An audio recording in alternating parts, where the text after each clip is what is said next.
मी चंद्रकांत ढगे. आज आम्ही आहोत कर्जत बदलापूर हायवेवरती.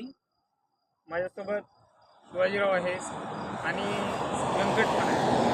आम्ही बदलापूरवरून चालत येतोय.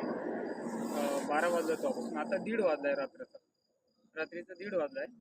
तर आम्हाला हेच ऑब्झर्व करायचं आहे आणि होतं आणि अजून पण आम्ही करतोय. आम्ही आता रात्रभर फिरणार आहोत रात्रभर, की नेमकं जे हे चोऱ्यांचे प्रकरण वाढलेले आहेत आणि काहीतरी चोरं वगैरे येऊन कुठेतरी आपल्या दिव्यांग लोकांना त्रास देत आहेत.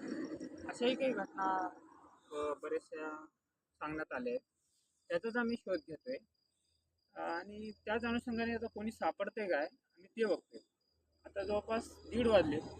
आम्ही जवळजवळ 5 वाजेपर्यंत आता आम्ही असंच फिरणार आहोत की बदलापूर आम्ही कर्जत साईडला जेवढं जाता येईल तेवढं आम्ही जाणार आहोत.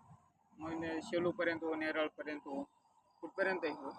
जसं मागे जी घटना घडली होती अकोल्यामध्ये की दिव्यांग महिलेवरती जो बलात्कार झाला होता, त्यालाही कुठेतरी पोलिसांनी गांभीर्याने घेतलं असतं तर ही वेळ आज त्या महिलेवरती आली नसती. की ते मागचा विषय सांगतो मी तुम्हाला की अकोल्यामधला. तर ते जे आहे ते पोलिसांचे दुर्लक्ष झाल्यामुळे ते घटना घडली असं म्हणायला काय हरकत नाही.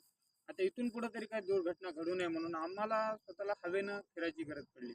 आता आमची यंत्रणा ही संध्याकाळी चालू झालेली आहे आणि आम्ही हे कधी बी अचानक आम्ही कधी बी चक्कर हाणू शकतो आणि आमची हे आम्ही आता एका ठिकाणी 10-10, 15-15 मिनटं आम्ही थांबून आम्ही निरीक्षण करतो आहोत सगळ्या गोष्टींचं, की कुठं चोर आहेत का किंवा कुठं त्या ठिकाणी काही घटना घडतीये का किंवा काही अवैध प्रकारचं काही चालतंय का धंदे, त्याचं सुद्धा निरीक्षण करण्याचं काम आमचं चालू आहे.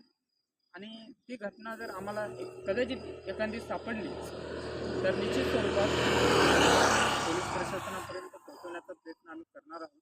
आमचं पोलिसांनी ऐकू अगर ना ऐकू आम्हाला जर एखादी घटना अवैध वाटली तर आम्ही 100% पोहोचवण्याचा प्रयत्न करणार आहोत.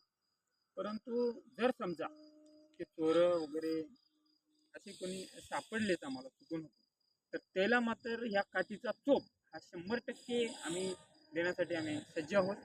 आणि आता आम्ही इथून निघणार आहोत आणि आता आम्ही इकडं कर्जत साईडला आम्ही जाणार आहोत. आता आम्ही बदलापूरहून आम्ही चालत आलोय आणि आता 100% आम्हाला जर कोणी सापडलं तर त्याला आमची चोप देणार तर आहोतच, पण त्याला पोलिसांच्या सुद्धा स्वाधीन आम्ही करणार आहोत. त्यांनी काय कारवाई करायची का सोडून द्यायचं त्यांनी ठरवावं. पण आमच्या हातात जर एकदा समजा चोर सापडला तर त्याला मात्र चांगला चोप दिल्याशिवाय सुट्टी नाही. जय हिंद, जय महाराष्ट्र.